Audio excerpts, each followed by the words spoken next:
SIFC نے اب zero tolerance policy اپنا لی ہے. وہ زیرو ٹالرنس پالیسی اب ہر اس پہلو میں آپ کو نظر آئے گی جہاں پر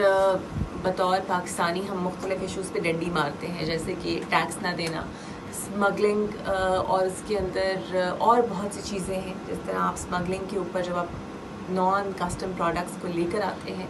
پھر اس کے بعد آپ ٹیکس ادا نہیں کرتے, بجلی چوری کرتے ہیں,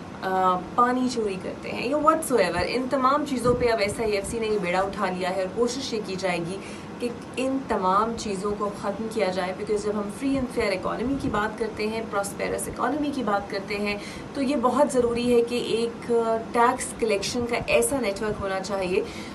جہاں پر ایک ٹیکس ہر طبقے پر اس کی حیثیت کے مطابق ایک تو لاگو, اور اس کے بعد ٹیکس کلیکشن ہر طبقے سے ہو, چاہے وہ عمرہ ہو, چاہے وہ سیلری کلاس ہو. ایسا نہ ہو کہ صرف سیلری کلاس سے ہی وہ ٹیکس کلیکشن ہو. سو اس حوالے سے اب SIFC خاصا کام بھی کر رہا ہے. SIFC کا کام ملک کے اندر انٹرنیشنل اپرچونیٹیز اور انویسٹمنٹ اپرچونیٹیز کو کریٹ کرنا تھا, لیکن وہ اعتماد انویسٹرز کا تب تک بحال نہیں ہو سکتا جب تک ان تمام ایشوز کے اوپر, ان تمام لوپ ہولز کے اوپر قابو نہ پایا جا سکے.